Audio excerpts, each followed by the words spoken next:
بسم اللہ الرحمن الرحیم۔ السلام علیکم۔ آپ احباب کو اردو کتاب پہ خوش آمدید۔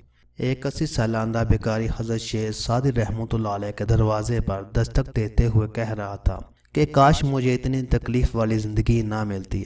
آپ رحمت اللہ علیہ دستک سن کر دروازے پہ آتے ہیں اور اسے کہتے ہیں کہ آئے تو تم بھیک مانگنے ہو، لیکن یہ کیا بات کر رہے ہو؟ بھکاری نے جواب دیا کہ میں بھیک نہیں مانگنے آیا، میرا ایک سوال ہے، اس کا جواب چاہیے۔ آپ رحمت اللہ علیہ نے پوچھا کیا سوال ہے؟ اس نے کہا کہ میری 80 سال عمر ہو گئی، لیکن مجھ سے بھی زیادہ کوئی بدقسمت ہو سکتا ہے؟ آپ رحمت اللہ علیہ نے پوچھا کہ تجھے یہ خیال کیسے آیا کہ تم بدقسمت ہے؟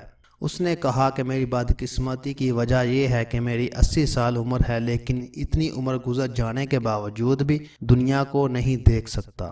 اس سے بڑی بدقسمتی اور کیا ہو سکتی ہے؟ آپ رحمت اللہ علیہ نے اس کے کندھے پر ہاتھ رکھا اور فرمایا، جس کے پاس آنکھوں کی بصارت تو ہے لیکن زندگی میں بصیرت نہیں ہے، جو لوگ محرومیوں کے باوجود کچھ کر کے دکھاتے ہیں، مگر بھی معاشرے میں ایسے لوگوں کو بہت پروموٹ کیا جاتا ہے، انہیں بے شمار سہولیات دی جاتی ہیں۔ وہ سہولیات اچھے روزگار کی صورت میں بھی ہوتی ہیں اور عزت کی صورت میں بھی۔